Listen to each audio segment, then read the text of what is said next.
प्रभु का धन्यवाद हो कि परमेश्वर ने हमें एक और अवसर दिया कि हम परमेश्वर के चरणों पर इस तरह से कुछ समय व्यतीत कर सकें। प्रभु ने हम सबको संभाल कर रखा है अपने अपने स्थानों पर। भाई बहन जी की सर्जरी कल हो सकी और प्रभु ने संभाला और प्रभु ने सहायता की है, इसलिए प्रभु का धन्यवाद हो। हम उन्हें आगे भी अपनी प्रार्थनाओं में याद रखें। सारे जुड़े हुए भाई बहनों का फिर से इस सभा में स्वागत है। प्रभु हमारी सहायता करे जबकि हम परमेश्वर के वचन के अध्ययन के लिए एकत्रित हैं, तो परमेश्वर इस वचन के पढ़े जाने पर आशीष दे। हम प्रेरितों के काम की पुस्तक 16वां अध्याय निकालेंगे और 6वें पद से लेकर उसके 15 तक हम पहले पढ़ेंगे और उसके बाद प्रभु ने चाहा तो उसके बाद के पदों को हम पढ़ेंगे। 6वें पद से लेकर 15 तक कोई पढ़ लें। प्रेरितों के काम की पुस्तक 16वां अध्याय 6 से लेकर 15 तक। वे फ्रूगिया और गलातिया प्रदेशों में से होकर गए क्योंकि पवित्र आत्मा ने उन्हें एशिया में वचन सुनाने से मना किया। उन्होंने मूसिया के निकट पहुंचकर बितुनिया में जाना चाहा, परंतु यीशु के आत्मा ने उन्हें जाने न दिया। अतः वे मूसिया से होकर त्रोआस में आए। वहां पौलुस ने रात को एक दर्शन देखा कि एक मकेदोनी पुरुष खड़ा हुआ उससे विनती कर कह रहा है, पार उतर कर मकेदुनिया में आ और हमारी सहायता कर। उसके यह दर्शन देखते ही हमने तुरंत मकेदुनिया जाना चाहा, ये समझ कर कि परमेश्वर ने हमें उन्हें सुसमाचार सुनाने के लिए बुलाया है। इसलिए त्रोआस से बात खोलकर हम सीधे सुमात्रा के और दूसरे दिन नियापोलिस में आए। वहां से हम फिलिप्पी पहुंचे, जो मकेदुनिया प्रांत का मुख्य नगर और रोमियो की बस्ती है, और हम उस नगर में कुछ दिन तक रहे। सबके दिन हम नगर के फाटक के बाहर नदी के किनारे ये समझकर गए कि वहां प्रार्थना करने का स्थान होगा, और बैठकर उन स्त्रियों से जो इकट्ठी हुई थी बातें करने लगे। लुदिया नामक थुआथिरा नगर की बेंजनी कपड़े बेचने वाली एक भक्त स्त्री सुन रही थी। प्रभु ने उसका मन खोला कि वह पौलुस की बातों पर चित्त लगाए।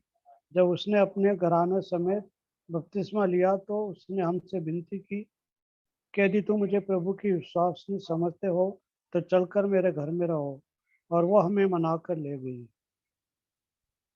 परमेश्वर अपने वचन के पढ़े और सुने जाने पर अपनी आशीष दे। पिछले सप्ताहों में हम देखते आ रहे थे किस तरह से पहली मिशनरी यात्रा में प्रेरित पौलुस बरनबास भेजे गए। उनके साथ यूहन्ना, जो मरकुस भी कहलाता है, वो गया। और उसके बाद फिर हमने देखा अलग अलग स्थानों पर ये लोग गए, सुसमाचार सुनाया, और किस तरह से प्रभु के ऊपर विश्वास करते हुए कुछ कुछ स्थानों पर कलीसियाएं स्थापित हुई। और 15वें अध्याय में हमने इस बात को देखा कि किस तरह से द्वितीय मिशनरी यात्रा या फिर जो सेकंड मिशनरी जर्नी जिसे कहते हैं, उसका आरंभ हुआ।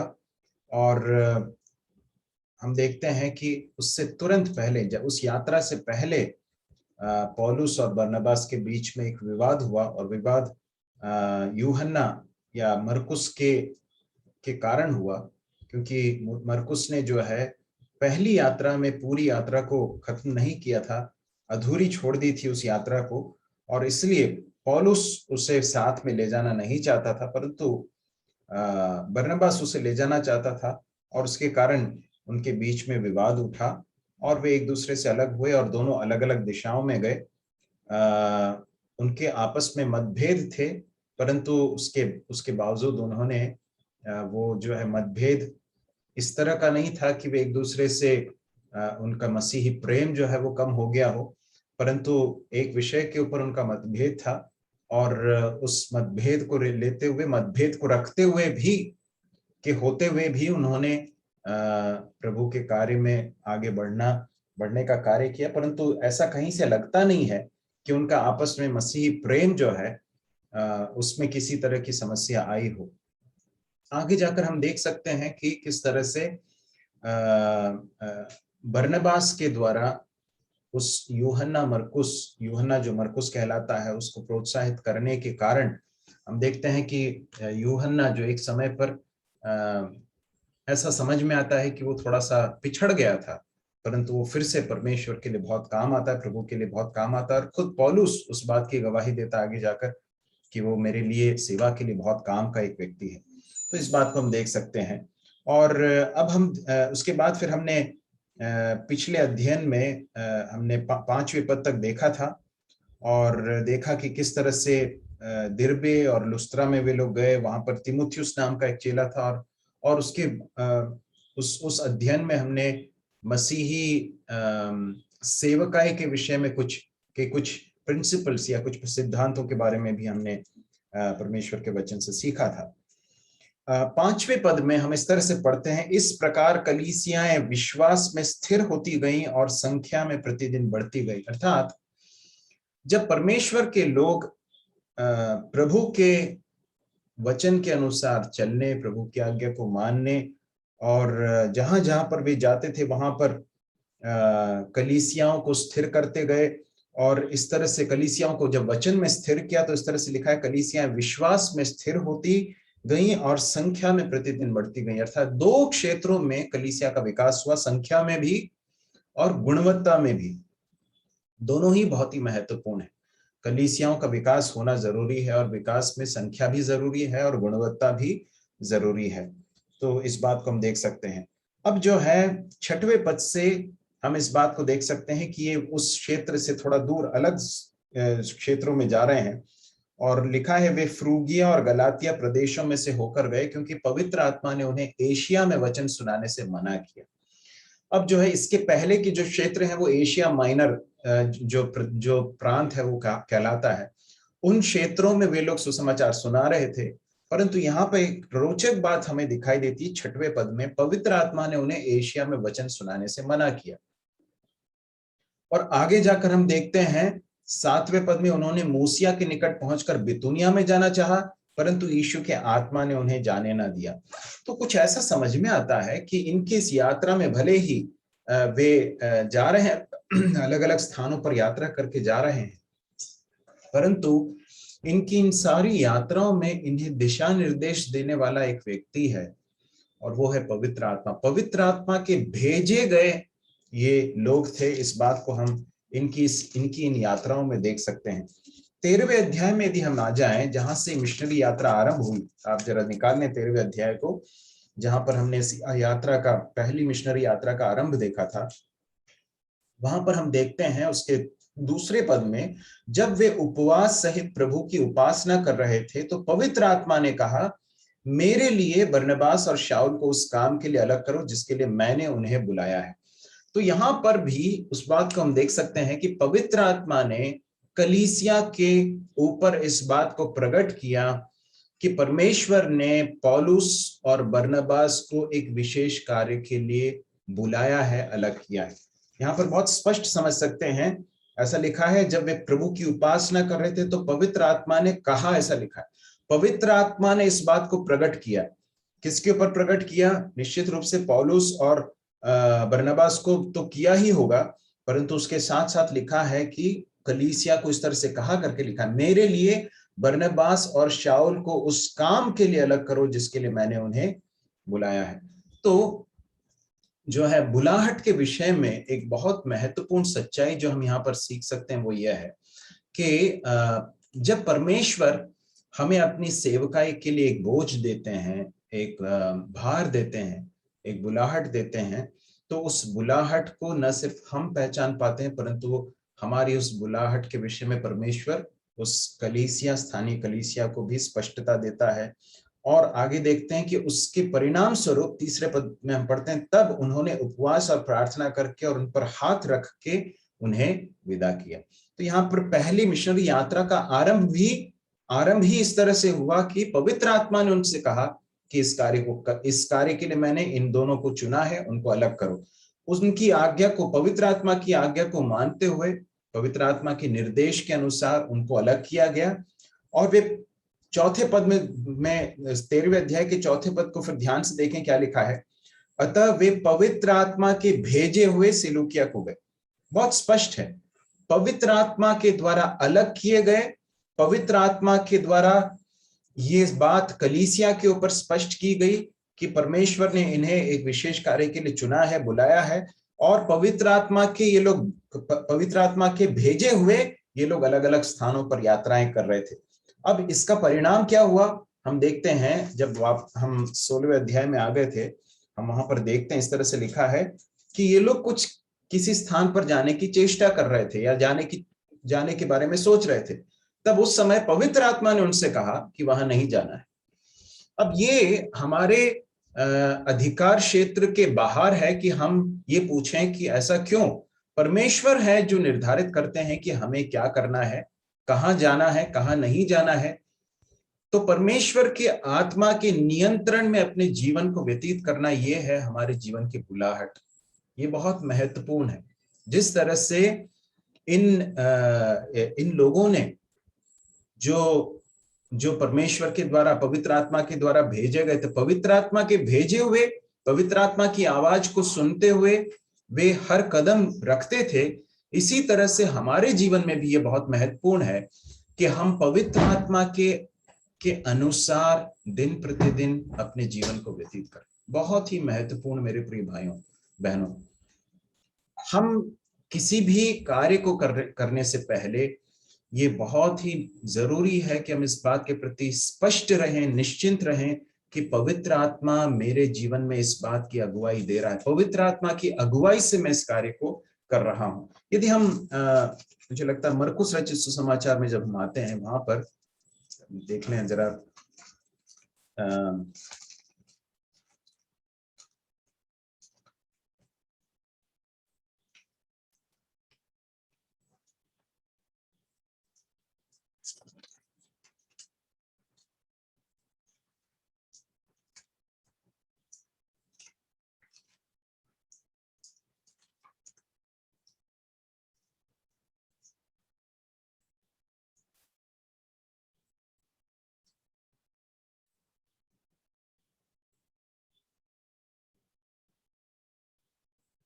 ओके, मरकुस रचित सुसमाचार नहीं, मत्ती रचित सुसमाचार निकाल लीजिए।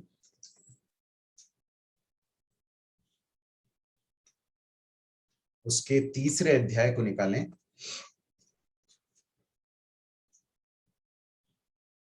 और उसके 16वें पद को, 16, 17 और उसके बाद फिर 4थे पद को पढ़ लें। कोई पढ़ लें उसे। मत्ती रचित सुसमाचार 3 अध्याय 16, 17 और फिर 4थे अध्याय का पहला पद। और यीशु बपतिस्मा लेकर तुरंत पानी में से ऊपर आया, और देखो उसके लिए आकाश खुल गया, और उसने परमेश्वर के आत्मा को कबूतर के समान उतरते और अपने ऊपर आते देखा। जी। 4, वो यह यूहन्ना ऊंट के रोम का वस्त्र पहने हुए था और अपनी कमर में चमड़े का कटीबंध बांधे हुए था। उसका भोजन, 4था अध्याय पहला पद।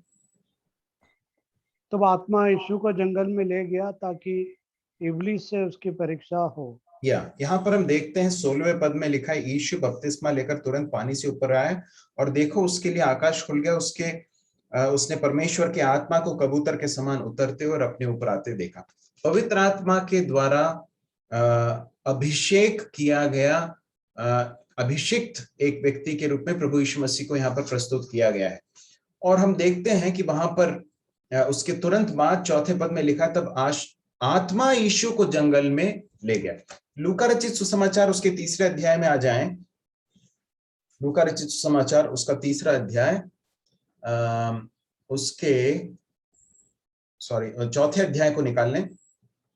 4थे अध्याय, लूका रचित सुसमाचार 4था अध्याय और उसके पहले पद को पढ़ेंगे। फिर यीशु पवित्र आत्मा से भरा हुआ यरदन से लौटा और 40 दिन तक आत्मा के सिखाने से जंगल में फिरता रहा। मैं फिर से पढ़ रहा हूं आपके लिए, ध्यान से सुने।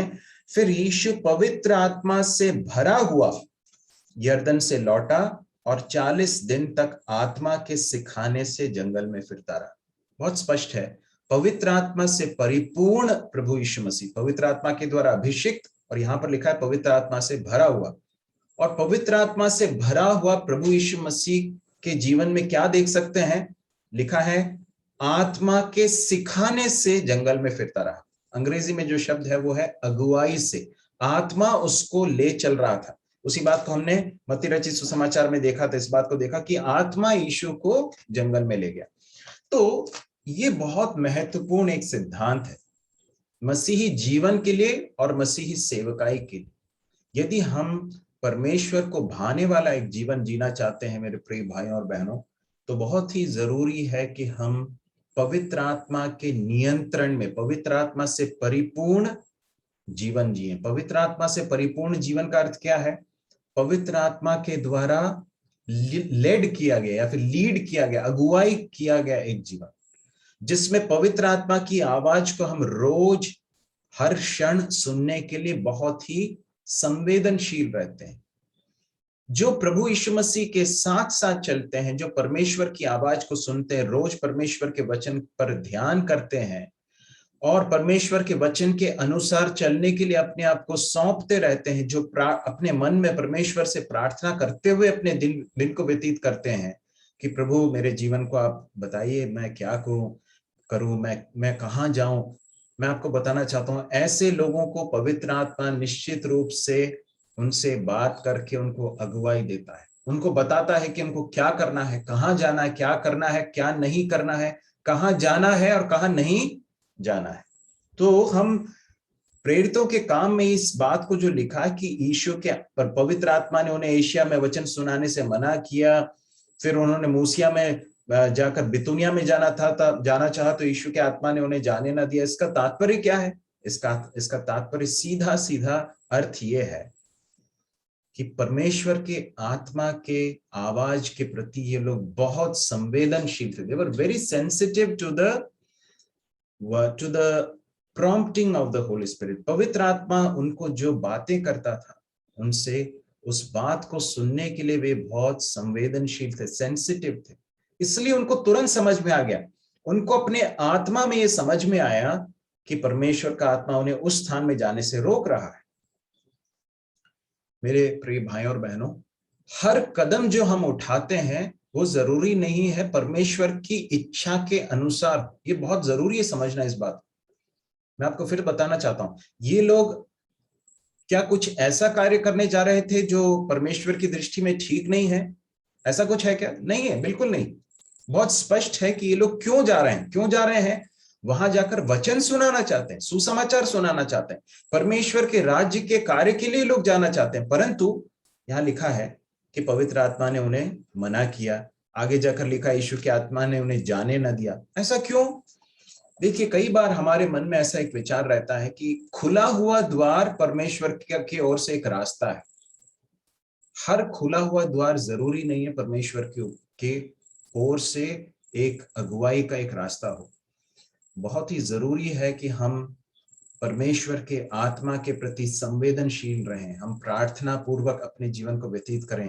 परमेश्वर के वचन की आज्ञाकारिता में जब हम जिएंगे, दिन प्रतिदिन प्रार्थना पूर्वक अपने जीवन को बिताएंगे, तो अपने आत्मा में, हमारे आत्मा में पवित्र आत्मा बहुत स्पष्ट रूप से हमें आगे बढ़ने के लिए या रुकने के लिए परमेश्वर का आत्मा हमसे बातचीत करेगा।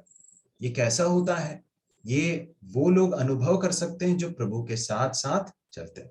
आप प्रभु के साथ चल रहे हैं, आप निश्चित रूप से इसको अनुभव कर पाएंगे। प्रभु हमारी सहायता करे कि इस सच्चाई को हम समझ सकें। तो वहां पर हम देखते हैं कि कुछ स्थानों में परमेश्वर की आत्मा ने उन्हें जाने नहीं दिया। ठीक है, अब आगे बढ़ते हैं। 8वें पद में लिखा है, अतः वे मूसिया से होकर त्रोआस में आए। वहां पौलुस ने रात को एक दर्शन देखा कि एक मकिदुनी पुरुष खड़ा हुआ उससे विनती करके कह रहा है, पार उतरकर मकिदुनिया में आ और हमारी सहायता कर। उसके यह दर्शन देखते ही हमने तुरंत मकिदुनिया जाना चाहा, यह समझकर कि परमेश्वर ने हमें उन्हें सुसमाचार सुनाने के लिए बुलाया है। अब एक तरफ परमेश्वर का आत्मा उन्हें कुछ स्थानों पर जाने से रोक रहा है, किसी स्थान पर परमेश्वर का आत्मा उनको जाने के लिए विवश भी कर रहा है। तो इन दोनों चीजों का हम देख सकते हैं। अब यहाँ पर परमेश्वर ने एक स्थान पर जाने के लिए उनको दर्शन दिया करके, एक दर्शन के द्वारा बातचीत की करके लिखा है। परंतु यदि हम प्रेरितों के काम की पुस्तक को यदि हम पढ़ेंगे तो इस तरह की जो घटनाएं हैं वो बहुत ही कम है। ऐसा नहीं देख सकते हैं कि प्रेरित जो थे या जो विश्वासी थे वो हर निर्णय को दर्शन के आधार पर ले रहे थे, ऐसा नहीं देख सकते। ऐसी जो घटनाएं हैं वो बहुत गिनी चुनी घटनाएं हैं। अधिकांशतः या अधिकांश समय परमेश्वर के आत्मा के द्वारा उनके आत्मा में जो प्रकाश मिला, किसी विषय के बारे में बोझ मिला, और उन्होंने जब प्रार्थना की तो परमेश्वर के आत्मा ने उनको इस बात की स्पष्टता दी कि हाँ, जाना चाहिए, इस कदम को उठाना चाहिए। उस आधार पर उन्होंने निर्णय लिए। तो इसलिए यहां पर जो ये दर्शन उन्होंने देखा, तो दर्शन को जो है हमेशा एक अगुवाई का एक रास्ता होकर हमें नहीं देखना चाहिए। और कई बार हम जब जो दर्शन, कई लोगों को कई बार स्वप्न आते हैं, दर्शन होते हैं, तो हमें हमेशा परमेश्वर के वचन के आधार पर उन अनुभवों को देखने और तौलने की जरूरत है। परमेश्वर का आत्मा कभी भी दर्शन में हमें कुछ ऐसा कार्य करने के लिए नहीं कहेगा जो परमेश्वर के वचन के खिलाफ है या परमेश्वर के वचन की समग्र शिक्षा के खिलाफ है। आप हैं मेरे साथ? आप समझ पा रहे हैं इस बात को? ये बहुत महत्वपूर्ण है। मैं ये नहीं कह सकता कि मुझे एक दर्शन मिला आज, मैं सो रहा था या मैं एक अर्धनिद्रा में था और मुझे दर्शन मिला और मुझे एक ऐसा कार्य करने की अगुवाई मिली है, और यदि वो जो कार्य जिससे करने की अगुवाई मुझे मिली, मैं कहता हूं यदि वो परमेश्वर के वचन की समग्र शिक्षा के बाहर है या विरोध में है, तो फिर वो जो जिस अनुभव की बात मैं कर रहा हूं उस पर एक बहुत बड़ा प्रश्न चिन्ह है, क्योंकि परमेश्वर कभी भी अपने वचन के खिलाफ कभी भी कोई बात नहीं कहेगा। तो यहां पर हम देखते हैं कि जब उन्होंने ये दर्शन देखा तो उन्होंने ये समझा अपने आत्मा में कि परमेश्वर ने हमें उन्हें सुसमाचार सुनाने के लिए बुलाया है। तो हम यहां देखते हैं कि एक और परमेश्वर का आत्मा रोक रहा है और दूसरी तरफ परमेश्वर का आत्मा विवश कर रहा है। किसी स्थान पर जाने के लिए उनको मना कर रहा है, किसी स्थान पर जाने के लिए उनको अगुवाई दे रहा है। इस तरह से पवित्र आत्मा के नियंत्रण और अगुवाई में यात्रा करने वाले कुछ लोगों को हम यहाँ पर देख रहे हैं। आगे बढ़ें, 11वें पद को देखें। इसलिए त्रोआस से जहाज खोलकर हम सीधे सुमात्रा के और दूसरे दिन नियापुलिस में आए। वहां से हम फिलिप्पी पहुंचे जो मकिदुनिया प्रांत का मुख्य नगर और रोमियो की बस्ती है, और हम उस नगर में कुछ दिन तक रहे। सब्त के दिन हम नगर के फाटक के बाहर नदी के किनारे यह समझ कर गए कि वहां प्रार्थना करने का स्थान होगा, और बैठकर उन स्त्रियों से जो इकट्ठी हुई थी बातें करने लगे। लुदिया नामक थुआतीरा नगर की बैंजनी कपड़े बेचने वाली एक भक्त स्त्री सुन रही थी। प्रभु ने उसका मन खोला कि वह पौलुस की बातों पर चित्त लगाए।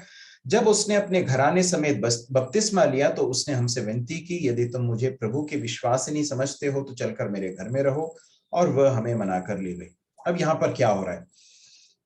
परमेश्वर ने पौलुस को एक दर्शन के द्वारा इस बात की अगुवाई दी कि उन्हें यात्रा करके मकिदुनिया नाम के प्रांत में जाना है ना, मकिदुनिया प्रांत में जाना है। और उस अगुवाई का पालन करते हुए ये लोग यात्रा करते हुए मकिदुनिया प्रांत के मुख्य नगर में पहुंचे जिसका नाम है फिलिप्पी। और इस फिलिप्पी में वहां पर पहुंचे और कुछ दिन तक रहे, और उसके बाद फिर वे लोग एक ऐसा स्थान ढूंढने लगे जहां पर प्रार्थना का स्थान होगा। और प्रार्थना का स्थान क्यों ढूंढ रहे हैं? क्योंकि वो एक स्थान रहता है जहां पर परमेश्वर का भय मानने वाले लोग इकट्ठे होते हैं। तो निश्चित रूप से एक ऐसा एक स्थान ढूंढ रहे हैं जहां पर वचन को सुनने के लिए इच्छा रखने वाले लोगों की संभावना है। कोई गलत बात नहीं है ना? हम भी जब परमेश्वर के वचन को सुनाने के प्रयास करते हैं तो ऐसे मौकों को ढूंढना, ऐसे अवसरों को ढूंढना अच्छी बात है, कि ऐसे लोगों को ढूंढना अच्छी बात है जो परमेश्वर के वचन को सुनने के लिए खुले हुए हों, जिनके मन खुले हुए हों। तो हम देखते हैं कि उन्होंने ऐसा किया, और वहां पर उन्होंने देखा कि कुछ स्त्रियां बैठी हुई थी और जो इकट्ठी थी उनसे वे लोग बातें करने लगे। और 14वें पद में एक बहुत महत्वपूर्ण बात लिखी है। क्या लिखा है? लुदिया नामक एक स्त्री थी वहां पर, और उसके बारे में ऐसा लिखा है कि वो भक्त स्त्री, वो सुन रही थी, ऐसा लिखा है। और उसके बाद लिखा है प्रभु ने उसका मन खोला कि वह पौलुस की बातों पर चित्त लगाए।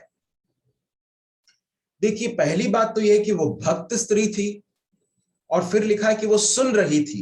अब ये लोग कई लोगों से बातचीत कर रहे थे, परंतु इस स्त्री के बारे में स्पेसिफिकली विशेषकर ऐसा लिखा है कि वो सुन रही थी। कई बार परमेश्वर के वचन को बताया जाता है, कई लोग उसे सुनते हैं परंतु फिर भी नहीं सुनते हैं। सुसमाचार सुनाने हम कई लोगों के साथ जब बांटते हैं तो कई बार लोग सुनते हुए भी नहीं सुनते। इसलिए प्रभु यीशु मसीह ने कहा कि जिसके सुनने के कान हो वो सुन ले। यहाँ पर कई लोग सुन रहे थे, परंतु एक भक्त स्त्री है जिसका नाम है लुदिया, और वो सुन रही थी करके लिखा। इसका अर्थ यह है कि वो ध्यान से सुन रही थी, वो एक निश्चित उद्देश्य के साथ सुन रही थी। परमेश्वर के वचन के प्रति हमारा जो मनोभाव है, दृष्टिकोण है, ये बहुत महत्वपूर्ण है भाई और बहन। यदि हम लापरवाही के साथ या कैजुअल तरीके से, बिल्कुल निर्विकार होकर कि हाँ भाई सुनना है तो सुन लेते हैं, अगर इस मनसा के साथ, इस मनोभाव के साथ परमेश्वर के वचन को सुनेंगे तो परमेश्वर के आत्मा का कार्य हमारे जीवन में होने से के लिए वो रुकावट बन सकता है। यहाँ लिखा है कि ये सुन रही थी। इसका सीधा तात्पर्य यह है कि वो परमेश्वर के वचन को ध्यान से सुन रही थी और एक तैयार हृदय के साथ सुन रही थी। जब वो ऐसा सुन रही थी तो क्या हुआ? लिखा है प्रभु ने उसका मन खोला। देखिए, परमेश्वर का काम बहुत अद्भुत है। परमेश्वर है जो लोगों के मनों को खोलता है। परमेश्वर है जो लोगों को उद्धार के सुसमाचार पर विश्वास करने का अनुग्रह देता है। विश्वास करने के लिए भी अनुग्रह की जरूरत है, आप जानते हैं, और वो अनुग्रह भी कौन देता है? परमेश्वर देता है।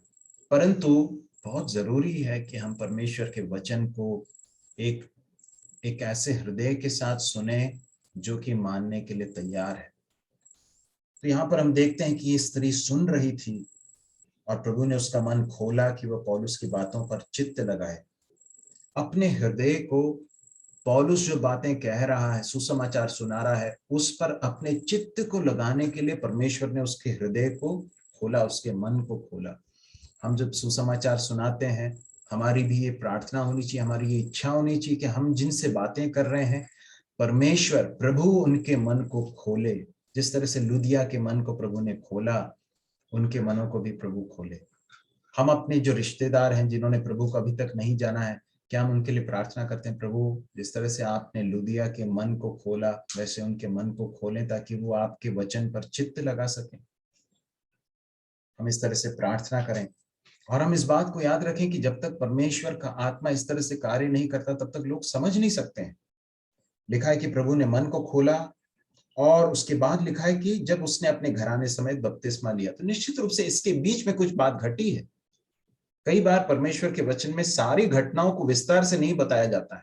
जब चित्त लगाया करके लिखा और उसके बाद 15वें पद में लिखा है कि उसने अपने घराने समेत बपतिस्मा लिया, तो इसके बीच में कुछ हुआ है।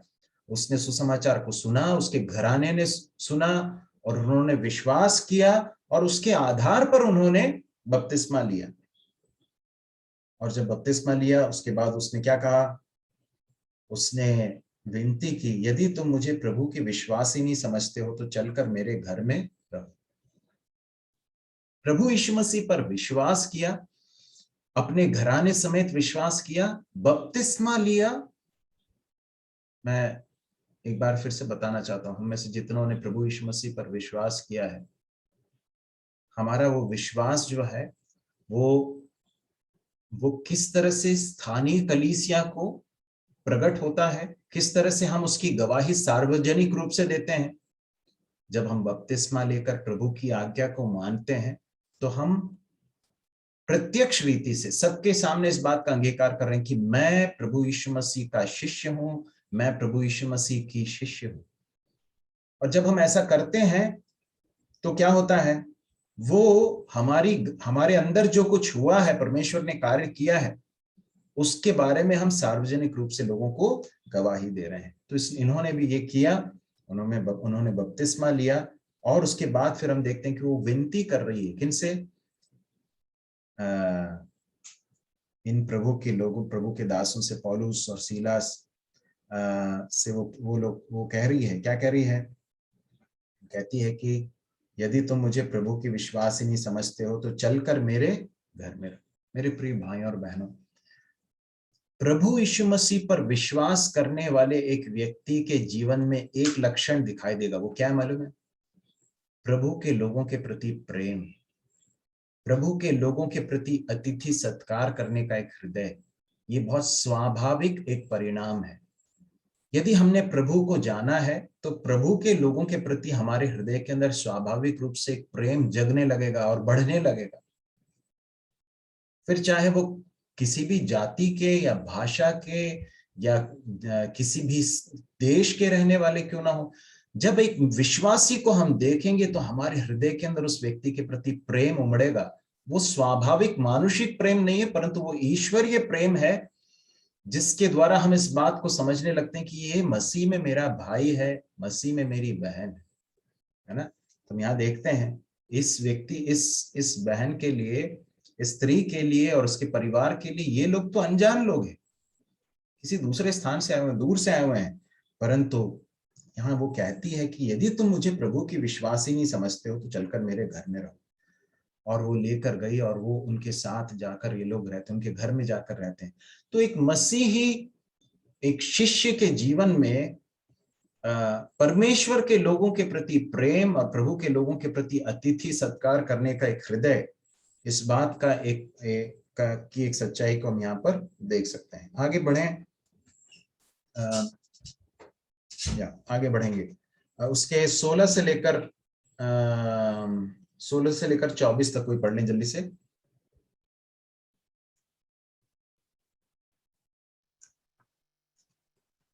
जब हम प्रार्थना करने की जगह जा रहे थे तो हमें एक दासी मिली जिसमें भावी कहने वाली आत्मा थी, और भावी कहने से अपने स्वामियों के लिए बहुत कुछ कमा लाती थी। वो पौलुस के और हमारे पीछे आकर चिल्लाने लगी, ये मनुष्य परम प्रधान परमेश्वर के दास हैं जो हमें उद्धार के मार्ग की कथा सुनाते हैं। वो बहुत दिन तक ऐसा ही करती रही, परंतु पौलुस दुखी हुआ और मुड़कर उस आत्मा से कहा, मैं तुझे यीशु मसीह के नाम से आज्ञा देता हूँ कि उसमें से निकल जा। और वो उसी घड़ी निकल गई। जब उसके स्वामियों ने देखा कि हमारी कमाई की आशा जाती रही है तो पौलुस और सिलास को पकड़ के चौक में प्रधानों के पास खींच लाए और उन्हें फौजदारी के हाकिमों के पास ले गए और कहा, ये लोग जो यहूदी है हमारे नगर में बड़ी हलचल मचा रहे हैं और ऐसी रीतियां बता रहे हैं जिन्हें ग्रहण करना या मानना हम रोमियों के लिए ठीक नहीं। तब भीड़ के लोग उनके विरोध में इकट्ठे होकर चढ़ आए और हाकिमों ने उनके कपड़े फाड़कर उतार डाले और उन्हें बेत मारने की आज्ञा दी, और बहुत बेत लगवाकर उन्होंने उन्हें बंदीगृह में डाल दिया और दरोगा को आज्ञा दी कि उन्हें चौकसी से रखे। उसने ऐसी आज्ञा पाकर उन्हें भीतर की कोठरी में रखा और उनके पांव काट में ठोक दिए। धन्यवाद अंकुल जी। तो यहाँ हम देखते हैं कि किस तरह से परमेश्वर के आत्मा के चलाए या परमेश्वर के आत्मा की अगुवाई में उन्होंने ये निर्णय लिया था कि वे लोग कहाँ जाएं, फिलिप्पी में जाएं। और फिलिप्पी में वे लोग गए, मतलब मकिदुनिया में जाने के लिए उनको परमेश्वर ने अगुवाई दी। मकिदुनिया प्रांत के मुख्य नगर फिलिप्पी में वो लोग गए। वहां पर लुदिया नाम की एक स्त्री ने प्रभु यीशु मसीह पर विश्वास किया, उसके समस्त घराने ने विश्वास किया, बपतिस्मा लिया। तो यहाँ पर परमेश्वर ने जो अगुवाई दी थी वो वास्तव में परमेश्वर की ओर से थी, इस बात का एक प्रमाण है। तो यहाँ पर उनको बहुत प्रोत्साहन मिला होगा, है ना, कि ये लोग इस स्थान पर गए हैं और परमेश्वर ने जो दर्शन दिया तो वो वास्तव में परमेश्वर की ओर से था, और उसके परिणाम स्वरूप अब एक परिवार, समस्त घराना जो है प्रभु पर विश्वास करने के लिए आगे आ गया है और बपतिस्मा लेकर उस स्थान पर एक परिवार तैयार हो गया है। इस बात की खुशी में वे लोग थे और उसके तुरंत बाद हम देखते हैं कि वे लोग प्रार्थना करने की जगह में जा रहे थे।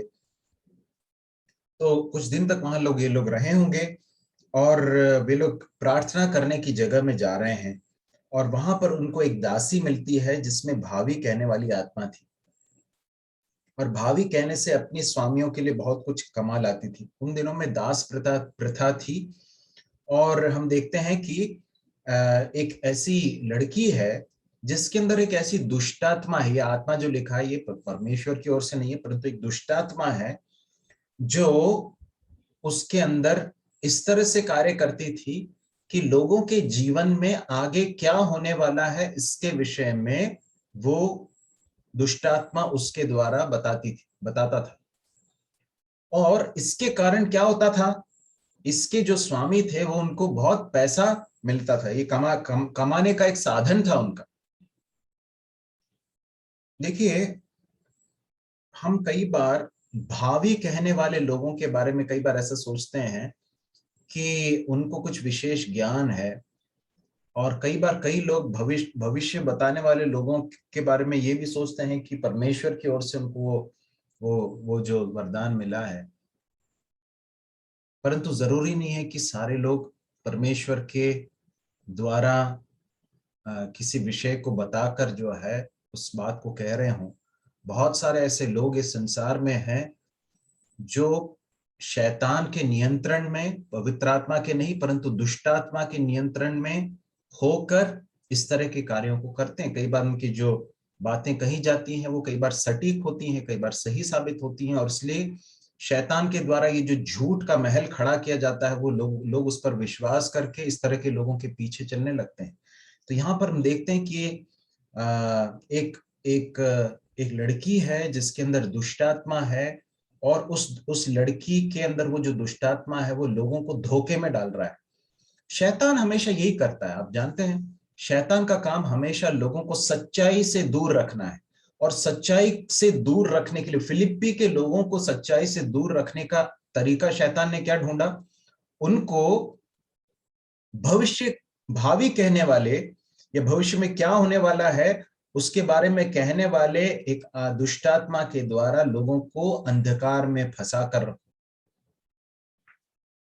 आज भी हैं कई लोग जो है ना, देखकर कई बार हाथ के रेखाओं को देखकर या कुछ और देखकर बोलते हैं कि तुम्हारे जीवन में ऐसा होने वाला है, फलाना होने वाला है।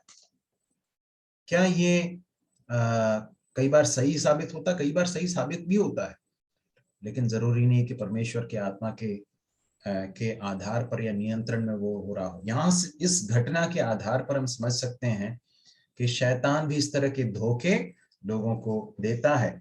और यहाँ पर हम देखते हैं कि वो अपने स्वामियों के लिए कमाने का एक बड़ा साधन थी, और वो क्या कर रही है अभी, वह पौलुस के और हमारे पीछे आकर चिल्लाने लगी, ये मनुष्य परम प्रधान परमेश्वर के दास हैं जो हमें उद्धार के मार्ग की कथा सुनाते हैं। अब मैं हमसे पूछना चाहता हूं कि ये कौन है। ये एक लड़की है जो इस बात को कह रही है।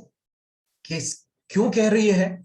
क्या उसने परमेश्वर को जाना है क्या? नहीं, ये दुष्टात्मा के नियंत्रण में है, और वो दुष्टात्मा उसके उसके द्वारा इस बात को कह रहा है, कहलवा रहा है उसको। क्या कहलवा रहा है? यह मनुष्य परम प्रधान परमेश्वर के दास हैं जो हमें उद्धार के मार्ग की कथा सुनाते। बहुत रोचक है ये, क्योंकि क्या दुष्टात्मा, क्या शैतान सत्य कहता है क्या? शैतान के बारे में हम ये कहते हैं, परमेश्वर के वचन पढ़ते हैं कि वो झूठ का पिता है, झूठ गढ़ता है। परंतु आप जानते हैं शैतान के साथ एक बहुत बड़ी मतलब शैतान इतना धूर्त है कि वो झूठ को बिल्कुल पूरा झूठ होकर कभी प्रस्तुत नहीं करता। हमेशा उसके झूठ में बहुत बड़ा एक हिस्सा सत्य का होता है, और उसके साथ में वो थोड़ा सा झूठ इस तरह से डाल देता है कि कई बार फर्क करना बड़ा मुश्किल हो जाता है कि इसने कहाँ झूठ डाला है। तो ये जो कह रहा है वो सही है ना। शैतान कई बार पहले कुछ सच्चाई बताएगा, सत्य के बारे में कुछ सत्य, उसके कथनों में कुछ सच्चाई होगी, लेकिन आगे जाकर किस तरह से वो झूठ को गढ़ दे, वो बहुत ही चालाक है। तो हम यहाँ देखते हैं कि ये दुष्ट आत्मा के नियंत्रण में ये लड़की कह रही है, ये मनुष्य परम प्रधान परमेश्वर के दास हैं जो हमें उद्धार के मार्ग की कथा सुनाते हैं। देखिए दुष्ट आत्मा के द्वारा क्या बात कही जा रही है। सिर्फ ये नहीं कि ये कौन है, प्रभु यीशु मसीह को देखकर कई बार दुष्ट आत्मा ने कहा कि हे परम प्रधान के पुत्र, मुझे हमें तेरे साथ क्या लेना देना। इस तरह की घटनाएं जरूर हुई हैं, परंतु यहाँ पर कुछ और हो रहा है। यहाँ क्या हो रहा है, ये दुष्ट आत्मा कह रही है कि ये परमेश्वर के दास हैं, परम प्रधान, मतलब हम सबके ऊपर भी नियंत्रण रखने वाले परम प्रधान सर्वाधिकारी परमेश्वर के ये दास हैं। और ये लोग क्या सुना रहे हैं, ये उद्धार के मार्ग की कथा हमको सुना रहे हैं। तो हमें ऐसा लग सकता है कि ये तो प्रभु की सेवा में मदद कर रही है ना। ऐसा ऐसा प्रतीत हो सकता है कि ये परमेश्वर की सेवकाई में मदद कर रही है। इसका ये जो कार्य है परोक्ष रीति से, इनडायरेक्टली परमेश्वर की सेवा में योगदान है। ऐसा है क्या? नहीं है। 18 दिन तक, 18वें पद में हम पढ़ते हैं, वह बहुत दिन तक ऐसा ही करती रही, परंतु पौलुस दुखी हुआ और मुड़कर उस आत्मा से कहा, मैं तुझे यीशु मसीह के नाम से आज्ञा देता हूं, उसमें से निकल जा। और वह उसी घड़ी निकल गई। हमने इसके पहले भी कई बार देखा, परमेश्वर की कभी ये इच्छा नहीं है कि उसके बारे में जो घोषणा है, उसके उद्धार की घोषणा, उसके चरित्र की घोषणा जो है वो शैतान के द्वारा या दुष्टात्मा के द्वारा वो हो। परमेश्वर चाहता है कि उसके उद्धार पाए हुए लोग, उसके पुत्र के लहू के द्वारा छुड़ाए गए लोग उसके उद्धार की घोषणा करें। यहाँ पर ये जो कर रहा है, ये जो लड़की कर रही है, ये सुसमाचार के कार्य के लिए योगदान नहीं परंतु रुकावट है। कैसे जान सकते हैं? यहां लिखा 18वें पद में, बहुत दिन तक ऐसा ही करती रही। तो ऐसा भले हमें लग सकता है कि ये जो है, जो कह रही है वो सही है, और हो सकता है लोगों को ऐसा लगने लगे कि हाँ ये भी कह रही है तो सही, इसमें कोई वास्तविकता होगी। परंतु जब ऐसा लिखा है कि पौलुस दुखी हुआ, तो उसका अर्थ यह है कि उसके आत्मा में उसने इस बात को सेंस किया, उसने समझा कि ये जो कार्य हो रहा है, ये जो लड़की, इस लड़की के द्वारा दुष्टात्मा ये जो कार्य कर रहा है, ये परमेश्वर के कार्य के लिए रुकावट है। और इसलिए उसने क्या कहा, मुड़कर उस आत्मा से कहा, मैं तुझे यीशु मसीह के नाम से आज्ञा देता हूं कि उसमें से निकल जा। और वो उसी घड़ी निकल गई। और जैसा ये हुआ, उसके स्वामियों ने देखा कि हमारी कमाई की आशा जाती रही। उनको तुरंत समझ में आ गया कि इसके अंदर जो दुष्टात्मा थी वो उसको छोड़कर चली गई। अभी तक जो कुछ वो कर रही थी वो उस दुष्टात्मा के वश में होकर कर रही थी, और वो उनके लिए कमाई का साधन था। परंतु अब क्या हो गया, पौलुस ने जब उस दुष्टात्मा को डांट कर, प्रभु यीशु मसीह के नाम से डांट कर उसको उसमें से निकाल दिया, तो उनकी कमाई की आशा जाती रही। तो क्या हो गया, तुरंत उन्होंने पौलुस और सीलास को पकड़ के चौक के प्रधानों के पास खींच कर ले गए, फौजदारी के हाकिमों के पास ले गए। और फिर क्या कह रहे हैं, ये लोग जो यहूदी हैं हमारे नगर में बड़ी हलचल मचा रहे हैं और ऐसी रीतियां बता रहे हैं जिन्हें ग्रहण करना या मानना हम रोमियों के लिए ठीक नहीं। हमेशा से मैं आपको बताना चाहता हूं, हमेशा से जहां कहीं भी मसीह विश्वास का विरोध होता है, उसमें से अधिकांश समय ये विरोध उन लोगों की ओर से होता है जो लोगों का शोषण करते हैं और लोगों को अपने कमाई का साधन बना लेते हैं। और जब प्रभु यीशु मसीह पर विश्वास करके लोग उनके उस चंगुल से छूट जाते हैं, उनके उनकी गुलामी से छूट जाते हैं, और उनकी जो कमाई का साधन जब बंद हो जाता है, तो कई बार लोग भड़क कर सुसमाचार के को सुनाने वालों के विरोध में खड़े हो जाते हैं। ये लोग कह क्या रहे हैं कि ये लोग ऐसी रीतियां बता रहे हैं जिन्हें मानना या ग्रहण करना हम रोमियों के लिए ठीक नहीं। परंतु वास्तविकता क्या है, इनकी कमाई का साधन बंद हो गया है। दुष्टात्मा से ग्रसित एक लड़की का शोषण करते हुए, उसका उपयोग करते हुए वे पैसा कमा रहे थे। अब ये पैसे कमाने का रास्ता बंद हो गया तो विरोध कर रहे हैं। क्या हो रहा, तब भीड़ के लोग उनके विरोध में इकट्ठे होकर चढ़ाए और हाकिमों ने उनके कपड़े फाड़कर उतार डाले, उन्हें बेंत मारने की आज्ञा दी। बहुत बेंत लगवाकर उन्होंने उन्हें बंदीगृह में डाल दिया और दरोगा को आज्ञा दी कि उन्हें चौकसी से रखें। उसने ऐसी आज्ञा पाकर उन्हें भीतर की कोठरी में रखा और उनके पांव काठ में ठोक दिए। कुछ गड़बड़ हो गया क्या? अरे वो दर्शन जो देखा था कि मकी दुनिया का एक व्यक्ति बुला रहा है और कह रहा है कि आओ हमारे पास, हमारी मदद करो। कुछ गड़बड़ तो नहीं था? ऐसा तो नहीं था कि हमने अपने मन से सोच लिया था कि कोई व्यक्ति हमें बुला रहा है? ऐसा तो नहीं कि हमने अपने मन से ही सोचकर निकल गए थे? देखिए मेरे प्रिय भाइयों और बहनों, परमेश्वर की अगुवाई, पवित्र आत्मा की अगुवाई, पवित्र आत्मा के द्वारा परिपूर्ण होने के द्वारा, पर पवित्र आत्मा की अगुवाई जब हमें मिलती है और उसके आधार पर जब हम निर्णय लेकर किसी कार्य को करते हैं, तो इस बात की कोई गारंटी नहीं परमेश्वर देता है कि उसमें समस्याएं नहीं आएंगी। समस्याएं आई क्या? आई, बहुत भयानक आई। उनको बहुत बुरी तरह से मारा गया और उनको जो है बंदी गृह में डाल दिया गया। लिखा है कि बहुत बेंत उनको मारा, मतलब उनको बहुत दर्द और तकलीफ में उनमें से होकर उनको गुजरना पड़ा, जेल में डाल दिए गए। वहां बैठकर आगे जाकर उन्होंने क्या किया उसके बारे में हम पढ़ते हैं कि वे लोग गीत गा रहे थे। क्यों गा पा रहे थे? क्योंकि उन्हें इस बात का पूरा निश्चय था कि वे पवित्र आत्मा की अगुवाई के द्वारा ही स्थान पर पहुंचे। यदि हम जो कदम उठाते हैं उसके बारे में हमें इस बात का एश्योरेंस है, निश्चय है कि मैंने ये निर्णय पवित्र आत्मा की अगुवाई के द्वारा लिया है, तो फिर जीवन में कोई भी समस्या क्यों ना आ जाए, कुछ भी क्यों ना आ जाए, सारा संसार हमारे विरोध में हो जाए, तो भी हमें उस निर्णय में हमें तटस्थ रहने के लिए, दृढ़ रहने के लिए परमेश्वर अनुग्रह देंगे, आनंदित रहने के लिए प्रभु अनुग्रह देंगे। परमेश्वर की ये इच्छा है कि हम परमेश्वर की इच्छा के प्रति निश्चिंत रहें। हम जो कदम उठाते हैं उसके विषय में इस बात का निश्चय हो कि ये पवित्र आत्मा की अगुवाई के द्वारा हम ले रहे हैं। जब ऐसा होगा तो फिर हमें किसी तरह से डरने की जरूरत नहीं कि अब ये समस्या आ गई, अब क्या? अब ये समस्या आई तो इस समस्या का निवारण भी प्रभु करेंगे, क्योंकि प्रभु यहाँ पर हमें लेकर आए। प्रभु हमारी सहायता करे। प्रभु ने चाहा तो अगले सप्ताह इस अध्ययन को हम जारी रखेंगे। जो भी सच्चाइयां परमेश्वर ने अपने आत्मा के द्वारा आपके हृदय पर अंकित की उसके बारे में सोचें, शांत होकर पवित्र आत्मा के द्वारा कहे गए शब्दों को सुने।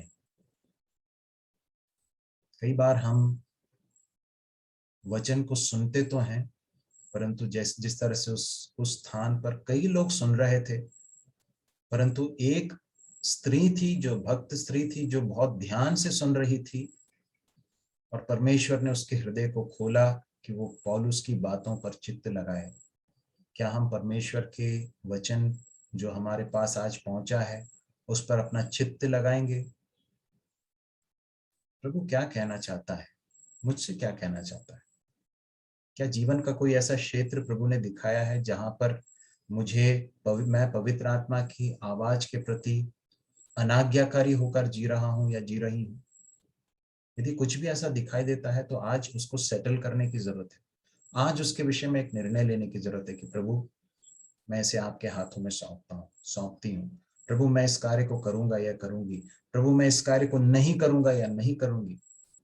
पवित्र आत्मा की आवाज को क्या हम सुन रहे हैं? दिन प्रतिदिन क्या पवित्र आत्मा की आवाज के अनुसार हम अपने कदम उठाते हैं? किसके नियंत्रण में अपने जीवन को हम व्यतीत कर रहे हैं? ये बहुत अहम सवाल है। और यदि पवित्र आत्मा के निर्णय के अनुसार, पवित्र आत्मा की अगुवाई के अनुसार हम आगे बढ़ रहे हैं तो जीवन में अच्छे अनुभव भी आएंगे। जिस तरह से लुदिया के घराने ने प्रभु पर विश्वास किया, और ऐसे अनुभव भी होंगे जहां पर लोग हमारे विरोध में खड़े हो जाएंगे और हमारे लिए बहुत तकलीफ का कारण बन जाएंगे।